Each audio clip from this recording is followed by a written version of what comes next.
The Red Dirt D&D podcast is brought to you by Pro Laser Cuts. The Oklahoma company provides pre-made and customizable design laser-cut dice towers, tokens, and more developed by a gamer for gamers and now available to enhance your tabletop game. Pro Laser Cuts products can be found at many Oklahoma City area game stores, local events, and now available online at prolasercuts.com. That's laser and cuts with a Z, Pro Laser Cuts.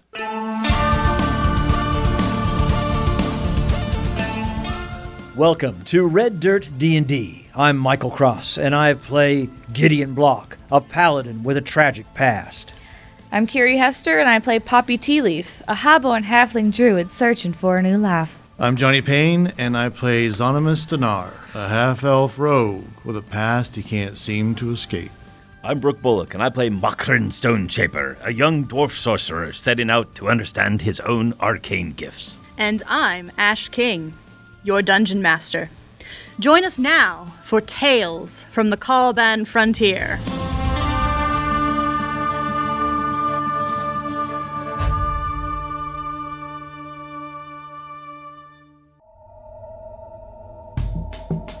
The proving ceremony has gone completely sideways. The room that was once a orderly dwarven meeting ground has devolved into chaos unlike that any dwarf has seen in ages. Standing in the middle of this chaos, did he actually create it? Who's to say? Young Mak'ren Stoneshaper fends off pair of Steam Mephits, creatures of air and water that have come to disrupt what should have been a moment of triumph.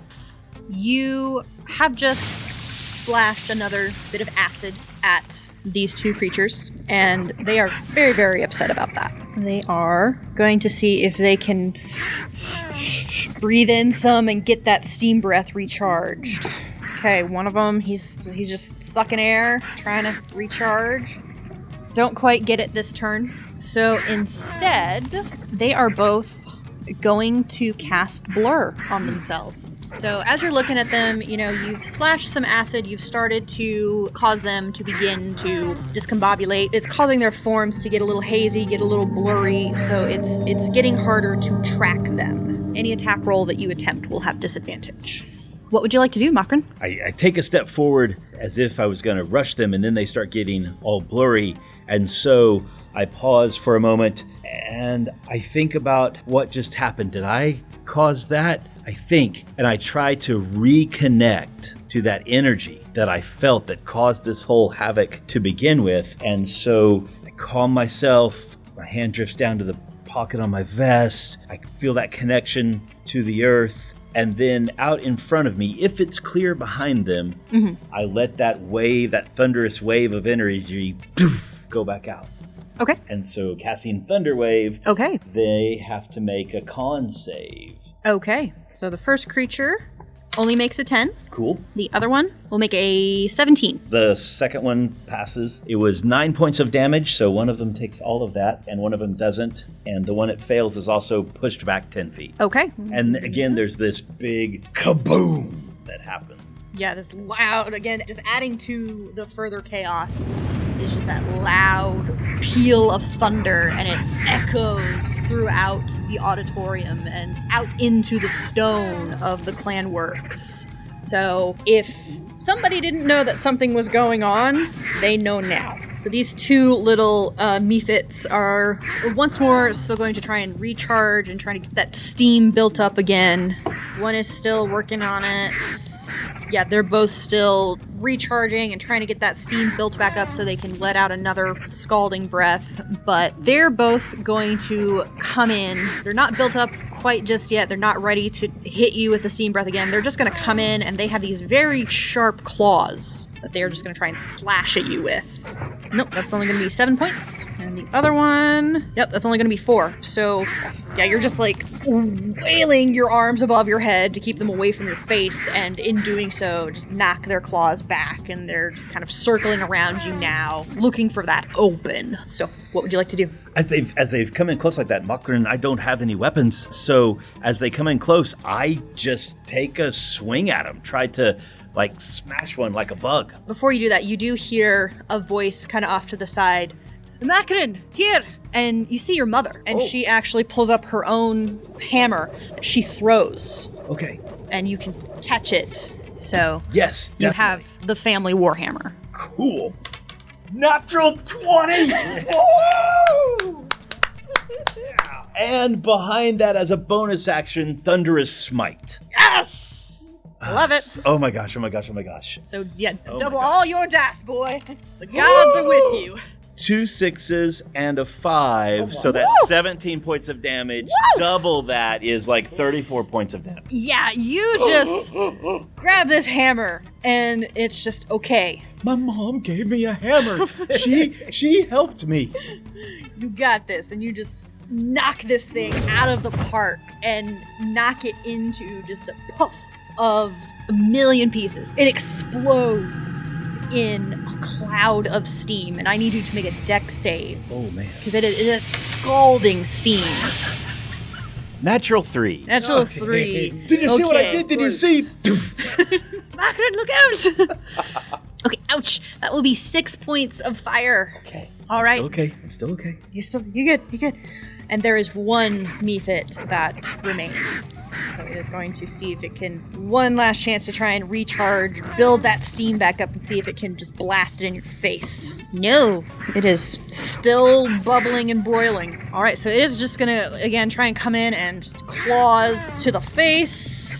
Nope, not in the least. All right. So I've just been hit by the exploding steam, and then this thing came in to claw at me again, and this is dangerous, and I need this is scary, and I need some help, and I feel that connection again to the elements of earth, and my skin goes and takes on that stonish shape. It's not stone skin, but it kind of looks like that. So I now have an armor class of 18. All right. Is that a full action? Yeah. All right. The Steam Mephit is kind of just circling you, much like a shark. So it's trying to build that steam back up, and it finally does. So it is going to just blow out this scalding breath of steam. So give me another dexterity saving throw, Mak'ren. 19 modifier. 19 modifier. Okay. So yeah, you do manage to jump out of the way just in time, catching just a little bit of that steam breath. So you will take 2 points of fire damage as it, is just cackling and circling around you. So it is your turn. I have a hammer in my hand. I'm going to try to whack him again. If he had a hammer. And he is still blurred. Okay. So that would be disadvantage? Disadvantage. I imagine that my other roll is not going to be below a 2. Oh my god, it was a 1. It was. So natural 1. Oh, natural no. 1. I rolled a 2 and a 1. All right. The success of that first hit, but just having to dodge that steam breath, some of it kind of maybe gets a little bit in your eyes, so you're not good. It will get its go again, and again it's trying to build that steam back up, see if it can do that again, and it can't, so it's just going to come in with the claws. Oof, that's going to be a modified 20. Ooh, that's it. Now, so you're going to take 1 point of slashing damage, and then this really hurts. It really, really stings and burns, so you're going to take some additional fire damage. That will be 4 points of fire damage as it just blisters your skin. And it is your turn. I'm going back to the acid again. I'm going to flick it with acid spray. One more time. Dex save DC 13. This time it will actually succeed, so it will take no damage because it's a cantrip. Darn. All right, we're back to the little Mephit. Nope, he does not recharge. So he's just, again, coming in with those claws. And that is a natural 1. Woo! He's like scrabbling against this stone-like skin and just can't get purchase. Is he still blurred? Yes. Okay. So roll with disadvantage? Yes. Okay. Natural 2. Natural 2. I miss the swing of the warhammer. Swing of the warhammer. Sorry, throwing hammer. Nope, not quite. We'll see about his steam breath. Nope, still building that steam back up. And he will get an 18 on the claws. That is the AC. Okay, so he will get that. So there is 1 point of slashing and 3 points again of that blistering fire. This is getting bad. I really need this thing to be gone. I need this acid splash thing to work, and so I don't fling it right away. I let it start to form, and then it rolls, and it becomes kind of golf ball size, but then I keep letting it fill the air between my hands until we have this greenish orb that is about the size of like maybe a grapefruit. And then I fling this with all the energy I have, chromatic orb, Okay. at this thing. Okay, it will still, since it is attack roll, it will still be at disadvantage. With the low roll is a modified 15. Okay, yes, that will still hit. Woo! And yes, 19 points of damage. Heck yeah. Okay, yeah, so you just, in your desire to protect, and in just the frustration of this thing just needs to be gone, you summon up this grapefruit-sized ball of acid and hurl it at the Mephit, and it hits it square. Yes. And it dissolves away the rest of this Mephit's being, and it does explode once again, so I will need a dexterity saving throw, as it just the scalding steam goes everywhere. Modified 11. Modified 11. Okay, so you will pass, so you will only take half, and it will be 2 points of fire damage. So you have a moment to just take that breath and start to calm down, and looking around, you just see the utter chaos that this has caused. And your mother, she runs up to you and just holds you tight at first. Just, thank the princess. Mak'ren, I thought, it was frightening. Yes. What was that? I look around, I kind of underneath, my downcast gaze, I look around trying to see what's going on, and I'm like, I don't know. Are you all right? I'm fine. They managed to get everyone else out, so by the princess Mak'ren. And How could this have happened? I look and I see that the Gemcrafter apron that I was using has taken some of the flame damage and stuff. And my formal sleeves, my shirt, it's all tattered, has some burn holes in it. And I switch to Dwarven and say, I'm sorry, Mother. I've ruined my formal wear. I'm sorry. It is better to have you alive. She very gently puts an arm around your shoulders and let's go home. And so you return to the clan holdings, and word comes down that due to the incident caused by Mak'ren of Clan Stoneshaper, he has been disqualified from this proving and any others for causing magical mishaps. And there's kind of some new rumors going around about, did you hear? Mak'ren's a sorcerer. And as time goes by, your mother, she does the best to kind of keep face. She sends you on the jobs that keep you out of sight and out of mind, but eventually one day she does come to you. Mak'ren, come here, boy. Yes, ma'am. And she very gently strokes your hair and, oh my boy.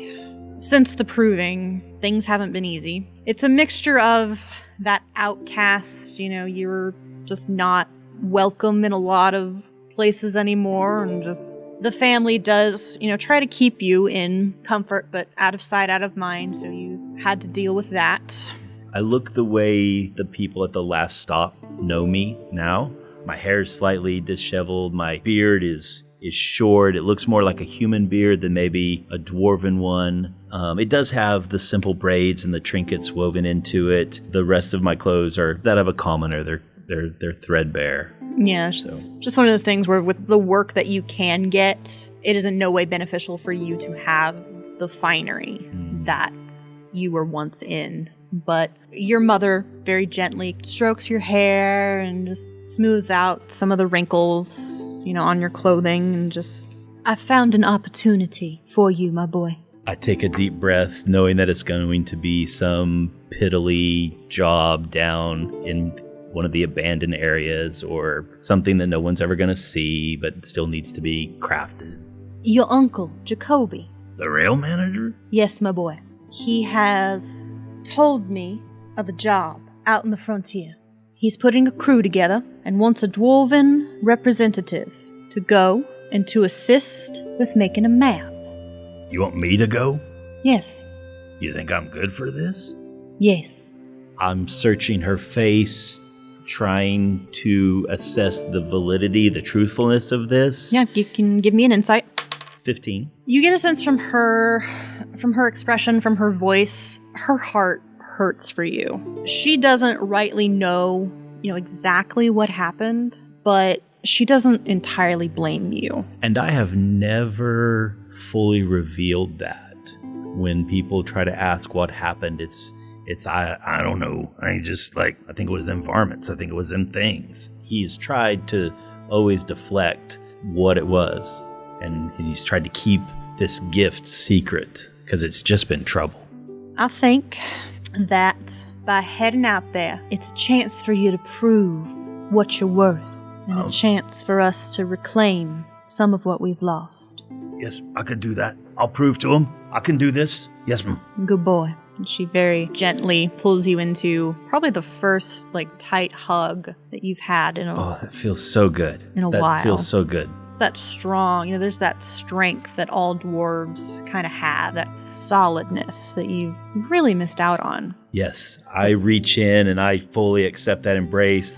My head even rests down on her very broad dwarven shoulders and just hold it there for a moment. And really, I let her be the signal of when we release. Yeah, she pulls away after a few moments and just, well, why don't you go to the clan house and get yourself cleaned up? Yes, ma'am. We'll see that there's some fresh clothes appropriate Yes, ma'am. to the work. It'll be there for you, but I've been working on my business tongue. Good. I've been trying to make the accent not so bad. good. It is better. Thank you. I'll go. I'll go right now. Thank you. And as soon as I'm given release, I dash off up the tunnel, up the hallway, wherever we're at. Head up to the clan house proper where you Yes. haven't been invited for some time. Yes. But you pull back from this memory as you hear a peal of laughter that kind of goes out in the long rest. They've gotten a little drunker. They're telling a little more funny stories, and you see Alyssa. She looks up and just says, "Mak'ren, come here. Come have some of this. It might not be dwarven spirits, but we got some spirit here." I shake my head and take a big, deep breath, look up, and under my breath, everyone deserves a second chance, I guess. Maybe even Xonimus. I take a deep breath and get up from my chair in the corner and walk over that way. The party at the long rest goes on into the wee hours of the morning. You're not 100% sure what you just drank. What did Alyssa call it? Shiny moon? You have to kind of weave your way back to your bed that night. At one point in the evening, you might have heard a dwarven voice going, "Long time ago, way back in history, when all there was to drink was nothing but tea, I fell down and came along by the name of Granthus Mops, and he invented hops. We called it beer, beer, beer, oh, it's dwarven beer, beer, beer, beer." Howdy friends, Michael Cross here, taking just a few moments away from Red Dirt D&D, asking you to become a patron of this podcast. Your support means we can add a lot of extra niceties to the show in the form of artwork and music, as well as supporting our cast and crew. Patrons get early access to content as well as bonus material, along with access to our Discord server. You can even get an invite to monthly Q&A sessions and DM classes, maybe even a 2-hour game session with our very own Dungeon Master, Ash King. We have 6 different monthly levels to choose, ranging from $5 to $100. Head over to patreon.com/reddirtdnd right now to show your support for this new podcast. Now, back to Tales from the Caliban Frontier. The heat of the Caliban bears down. It's one of the most prominent things that you remember, Xonimus, as you and Wiley ride out into the wilds of the frontier, leaving the rest of the Black Smoke gang to head back into town, get some drinks, relax a little bit, just get ready for the next one. Wiley has led you to a mesa. It's pretty clear at first, at least in your mind, why he's brought you here. You can see the terrain for miles. So clear, and the view is absolutely gorgeous. You could pick out a caravan coming a mile away. It's easily defendable. The route that the two of you had to pick along was a little precarious. So, a few traps here and there, Hey, we don't have to worry about nobody coming to find us. Wiley, on the other hand, turns your attention inwards to what at first just looks like a small crack in the stone of this mesa. He hops down into it, fairly easy to navigate, and quickly opens up into ruins. I'm gonna walk over to Wiley and put my hand on his chest and say, I know why you brought me here. Oh, do you? We both do. But this time, none of the weird fire stuff. I still have this burn mark on my arm from last time. Can you blame me? I get a little heated. He kind of leans in real close, nips playfully at your earlobe. As fun as that would be, that's not why I brought you here. I mean, we could get down to brass tacks into a little bit of canoodling, but this place used to be a palace. As he steps away from you, takes a few steps backwards before turning around and gesturing. And as you're kind of looking around, you are starting to see it. The architecture is strange. Give me a history check. 12. 12? You're not sure exactly what culture built this. It's not Elven. It's not Orcish. It's not Dwarven. How'd you find this? Rumors, really. Stories. Any idea who built it? I have an inkling, as he trails his fingers along a wall, and you see some of the sand and grit that has choked a mural over the years, and he wipes it away. You see on this mural, does that look like someone like Wiley? Was this built by your people? I would venture a guess, as he turns back around and looks at you. The two of you, you've never talked much about your backstories. You'd never be honest about them. Yeah, you'd never be honest, but also, doesn't matter. Yeah, Wiley's weird, and you've never seen his like anywhere. He's one of a kind, as far as you know. But he is kind of lazily trailing his fingers along this mural, humming to himself in a tongue that you know it's native to him, but you've never been able to figure out where it's from. But he turns around and looks at you. Imagine it, Zani. A mighty empire that spanned the whole of the Kalban. A history wiped clean away by the desert sand to the point where no one remembers it. What better place to bring our gang to hide out as we work on our own little empire? Big old smirk across my face. All right. All right. Bring them all in. Say this room aplenty, as he kind of gestures out, and yeah, you're not sure how deep this thing goes, but we're gonna need a bigger gang to fill this place up.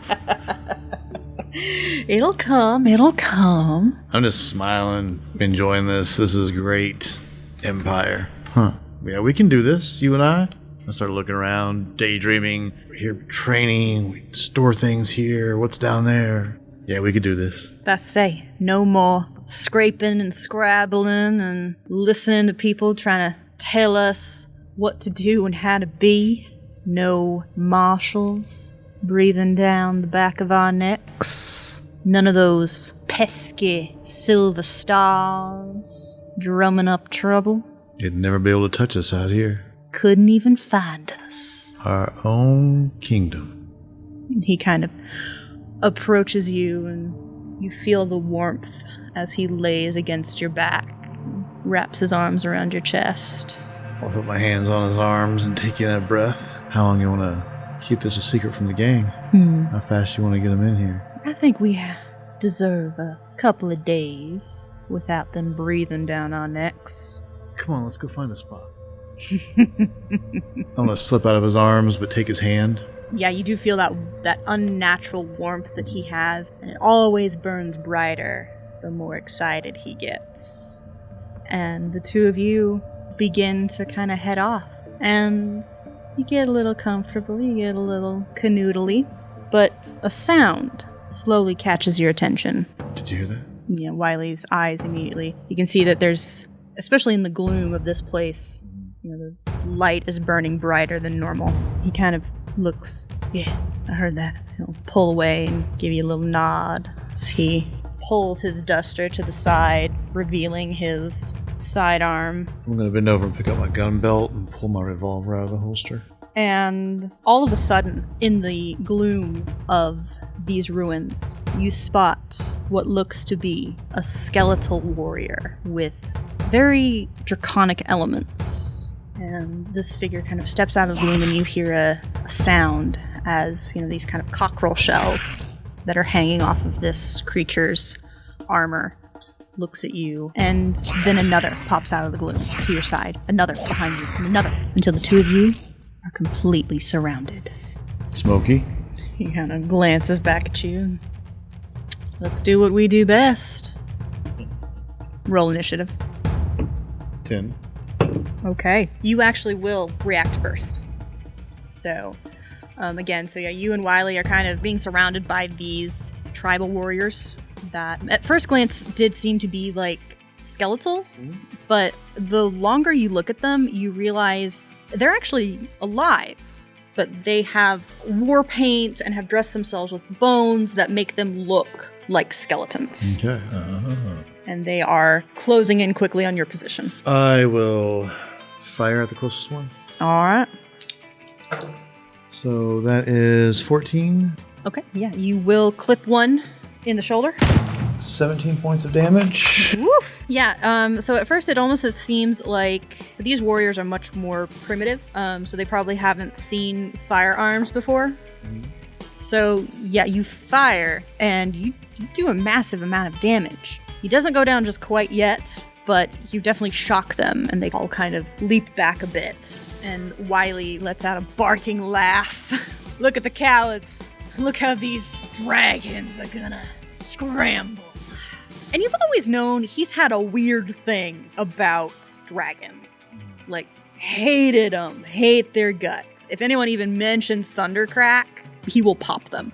You're not quite sure if you've walked into, like, Wiley's best dream in terms of, like, oh, I get to shoot these things, or his worst nightmare in terms of, oh, no. But, yeah, he takes aim and fires and will hit. And he will shoot another one, attempting to clear a path for the two of you to make your way out. Because now it's kind of a question of, okay, how many of these things are there? So that will be Wiley's turn. So these tribal-looking warriors, they just leap into the fray, yelling out in some sort of language, because you've never heard Draconic. No. They leap in with some weird, strange language that it's not Wiley's tongue, but it's not any of the other ones you know either. And they come in with these spears. Two are actually going to try to poke you, and they get advantage. Will a 15 hit? It does. It does? Okay. So one will kind of get you in the side, and they are two-handing this spear. So that will be 2 points of piercing damage. And then a second will come in, again, just like his buddy. And that will be a 21. Yes. That will be another 2 points of piercing. So they are trying, again, just stabbing at, whatever bits and bobs that they can. The other two warriors are basically going to come in to Wiley. And again, just poking and prodding, just trying their best to end your existence. So one will get a hit in on Wiley. The other one will also get a hit in. He takes a couple pokes as well.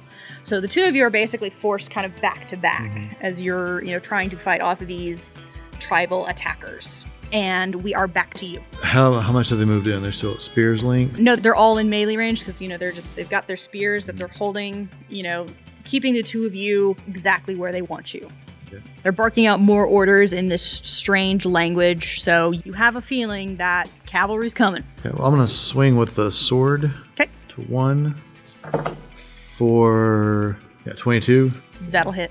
15. 15? Okay. Yeah, that will... So we'll basically say it was the same one that you had shot earlier. Mm-hmm. So yeah, you get that good hit in, and he just down, collapses. Okay. And I will just slide my revolver over to face the next one. Okay. For 18. 18 will hit. That's just going to be straight 7. Yeah, you... Holding up. I can go. Keep at it. Teach these lizards a lesson. Dance all night, clear this place out. Exactly. So, again, these tribal warriors, one of their number has fallen, but you see that another one jumps out of the gloom to join the fray. They are not about to back down. So Wiley will go ahead and stab at one of the ones that, is trying to keep the two of you in place, in position. That will not hit. So he kind of slashes ineffectively. That's the thing, he's built for power, not speed. So, the dragon warriors coming in there with those spears at advantage because they've got friends. So there'll be a 15 on you. Yeah, that hits. Okay. That will be 4 points of piercing from the first attack. And another one that's going to be a natural 20. 13 piercing damage. And you are down. I am indeed. All right. So I say smoky and drop to the ground. Yeah. Xonimus, you fall into darkness. You're not sure what happens next, as you honestly thought you were dead. But next time you awaken, you find yourself in the care of a old orc at a campsite. As he looks over and, you live after all. I was worried there for a minute. He takes a swig off of a flask. I'll start sliding my hand down to where my gun should be. Is it there? No. Where are you? They call me White Smoke. I'm a caravaneer. He takes another swig of his flask. Found you out by Mesa. Where? Out in the wilds. It's out in the open? Aye. It's not where I was. You had pretty bad wounds. Try to jump up, and I'm gonna shout the word smoke and look around. He looks around and there's no one else here, friend. There was someone with me. When I found you, you were alone. I have to go back. I'm gonna try and get up. You try, but the wounds just... Body parts aren't working right. Yeah, this old orc, he gets up and very easily picks you up and sets you back down. No, friend. No. You are in no condition to go anywhere. Do you know who I am? I know you are a man who needed help. What else matters? I can't even form words. I'm trying to think of everything that just happened. Where's Wiley? Do I tell him? Where are we again? We're out in the wilds. We will break camp soon as you are well enough to move. And then we will go to Blackridge. Blackridge close? Just a day. Close enough that you will not get there on your own. Got anything to drink? He offers you the flask that he's been drinking on. Take it easy, though. Not too much. It probably hurts to swallow. Just a little bit. Your throat is very parched. What happened to me? What's wrong with me? I start looking myself over as much as I can, move and check myself out. Yeah, you very obviously have the wounds from these tribal spears that pierced you. Tribal spears, bone people, Wiley. There's no one else with me? No friend. I can't make it. What are you gonna do with me? Why are you taking me to town? As I said, you were a man who needed help. Why are you taking me to town, though? Because that is where I am going. And in the state that you are in, you will not make it yourself. Does this guy look like he's wealthy or well off? Or is this an orc? He's he got cattle with him? Or yeah, you see a few kind of, they're lazily grazing. He's not the biggest merchant, not the most, well-stocked. Am I a burden on him? I'm not asking him that. Would stopping and helping somebody in near death be a burden to this guy? I mean, maybe it would definitely take him out of his way. You really have necessarily no way of judging, Hungry. Then eat. And he motions to the small campfire where you see just some light, kind of trail sausage and egg or two. This is the first time I've come to. Aye. How long ago? Just a day now. I imagine I'll probably take another drink, bite off a piece of sausage, and before I even get it chewed up enough to swallow, close my eyes again. Rest. You feel kind of this very gently blankets just draped around your shoulders, and the two of you just pass the time quiet together. If you don't offer, he doesn't ask. Yeah, when I come to again, there was someone with me in the temple. Did you see who did this to me? No, you were left out for someone to find. Can you show me? It is best not to go back. We go forward. I'm trying to remember if I even remember how to get back. Yeah, you have no idea. Blurred. There was someone with me. Well, whoever it was, they are gone now. You were all that I found. I will rub the burn mark on my right arm. Close my eyes. All right.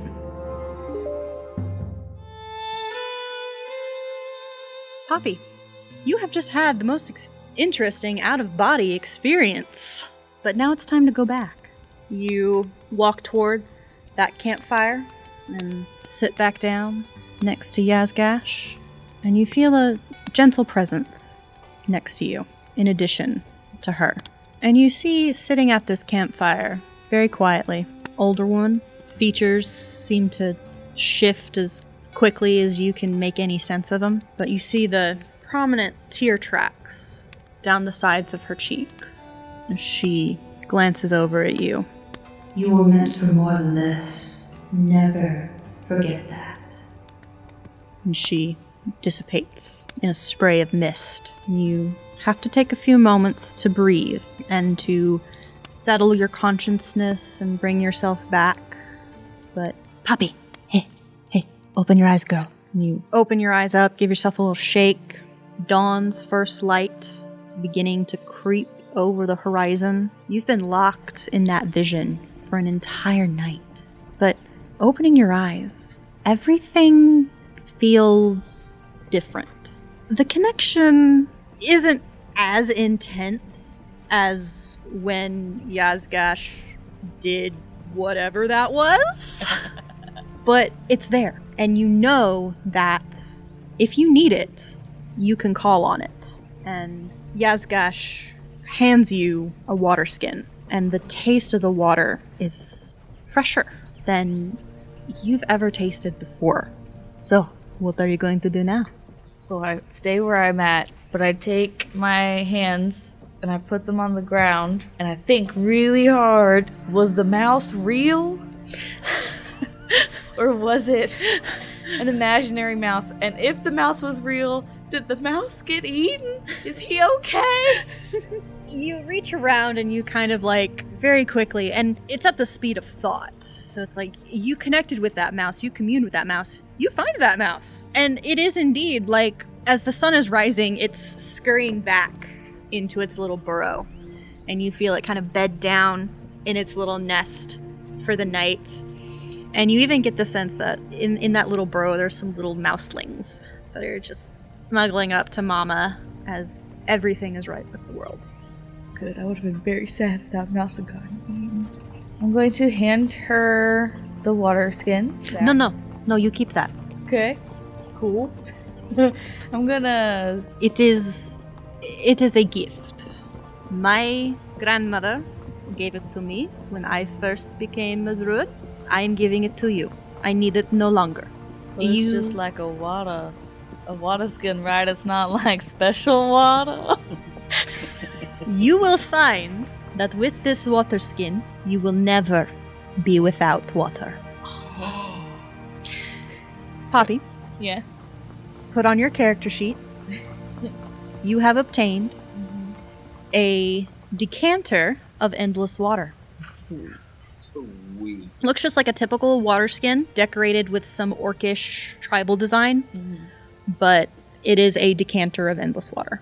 But yeah, Yazgash motions with her chin back to the last stop. Yeah, I'm gonna try to stand up. I'm sure my knees are real sore from sitting cross-legged Yeah, all night long.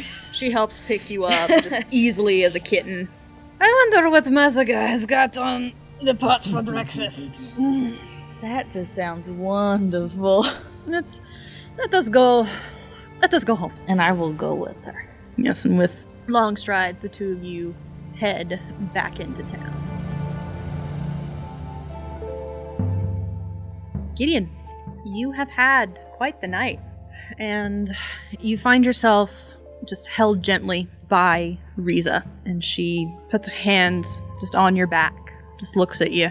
I know now. I understand. It's a heavy burden that the Silver Stars have on our backs, but it's a burden I am more than willing to carry. She gives a knowing nod, slowly stands up, and helps you get up as well. Gideon Block, do you wish to swear the oath of the Silver Star? I do. Repeat these words. I swear upon my honor. I swear upon my honor. With the knowledge that should I fail, those that I protect will suffer. With the knowledge that should I fail, those that I protect will suffer. To uphold these tenets that Daga has handed down to me. To uphold these tenets that Daga has handed down to me. I will uphold the spirit of the law. I will uphold the spirit of the law. I will protect the innocent from the lawless. I will protect the innocent from the lawless. I will serve the community above myself. I will serve the community above myself. I will not kill if it can be avoided. I will not kill if it can be avoided. And I will commit to fairness in all my dealings. And I will commit to fairness in all my dealings. So mote it be. So mote it be. In the light of Daga. In the light of Daga. As you finish this oath, it's as if a gentle weight settles down onto your shoulders. You are no longer just Gideon Block. You are Gideon Block, Paladin of Daga. Riza pulls a small oaken box from her duster and runs her hand over the lid. I was saving this for someone else, but you deserve it. And she opens it up, and inside there's a small badge, a silver 8-pointed star, the badge of Daga. Wear it proudly, Gideon, so that all know what you have sworn. This is a magical item. Oh. So, on your character sheet, you have obtained the badge of Daga. It requires attunement, but with this item, once per day, you can cast Command. Spell save DC 13, no other components or spell slots required. So, the three of you meet back up at the Long Rest Hotel. It's been a interesting night. One of your group, however, is still missing, and Xonimus, you are sitting there in the jackalope. That whiskey bottle, most definitely more empty than what it once was. The artwork that Jubilee has worked all night to tattoo into your skin. They lean back, looking at the handiwork, and smile slightly. I think this is some of the best that I've ever done. And very gently, they run their fingers along and cast Cure Wounds to seal the artwork and keep it from becoming infected. Thank you. Take everything.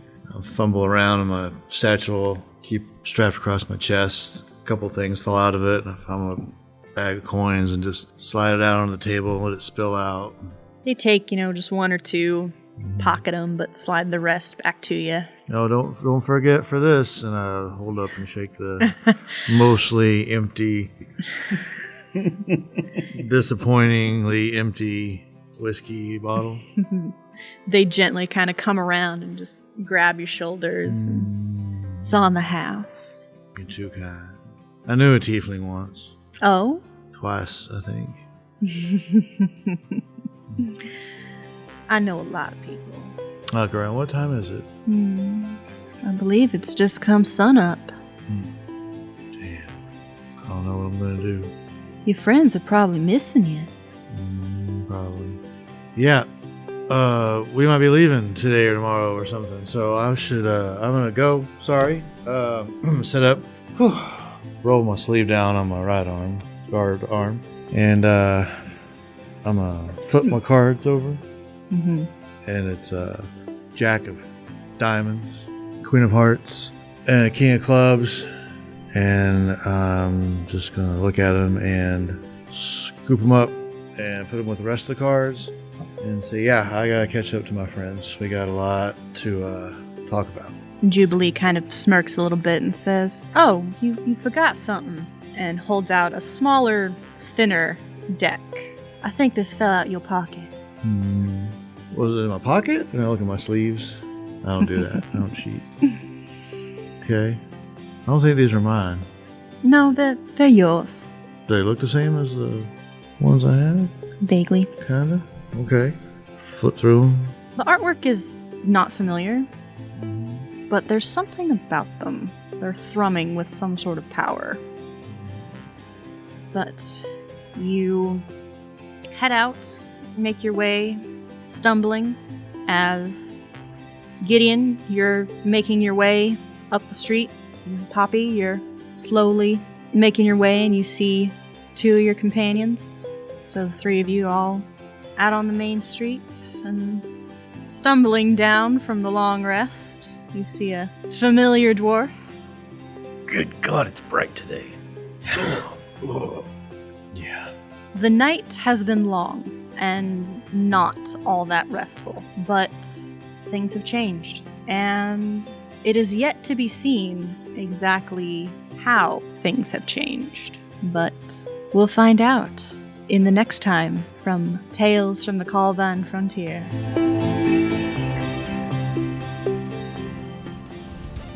Red Dirt D&D, Tales from the Calaban Frontier, is Ash King as our Dungeon Master, Brooke Bullock as Mak'ren Stoneshaper, Johnny Payne as Xonimus Dinar, Kiri Hester as Poppy Tealeaf, and I'm Michael Cross as Gideon Block.